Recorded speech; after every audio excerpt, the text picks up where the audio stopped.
ৰাজ্যত পুনৰ সক্ৰিয় নাৰী সৰবৰাহকাৰী চক্ৰ কৰ্মসংস্থাপন দিয়াৰ প্ৰলোভনেৰে গুৱাহাটীৰ পৰা যুৱতী সৰবৰাহ দিল্লীলৈ নিয়াৰ পথতে ৰেল আৰক্ষীয়ে উদ্ধাৰ কৰিছে যুৱতীগৰাকীক নৰ্থ ইষ্ট এক্সপ্ৰেছ ৰেল যোগে দিল্লীলৈ নিয়াৰ চেষ্টা কৰিছিল যুৱতীগৰাকীক ৰেল আৰক্ষীয়ে আটক কৰিছে এটা সৰবৰাহকাৰীক ধৃত সৰবৰাহকাৰীটোৰ নাম হৈছে ধুবুৰীৰ নবিৰুল ইছলাম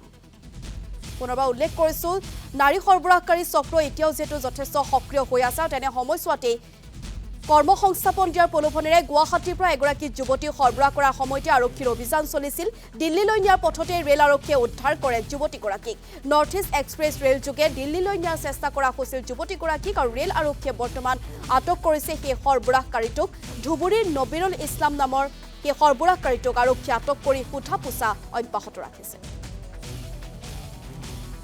নৰ্থ ইষ্ট এক্সপ্ৰেছত আমাৰ RPF ৰেলৱে প্ৰটেকশ্যন ফ'ৰ্ছে এজন ল'ৰাৰ সৈতে এজনী যুৱতীক উদ্ধাৰ কৰে আৰু আমি জানিব পৰা মতে ল'ৰাজন আছিল আমাৰ ধুবুৰীৰ আৰু ছোৱালীজনী বৰপেটা জিলাৰ তাই কৰ্মৰত অৱস্থাত গুৱাহাটীত আছিল আৰু এই যুৱকজনে আমাৰ এই গুৱাহাটী জালুকবাৰী যিটো আপোনাৰ হাইৱে এই ফ্লাইঅভাৰ আছে ফ্লাইঅভাৰৰ তলৰ পৰা এই ছোৱালীজনীক ফুচলাইৰ প্ৰলোভনেৰে দিল্লীলৈ লৈ যাব খুজিছিল আৰু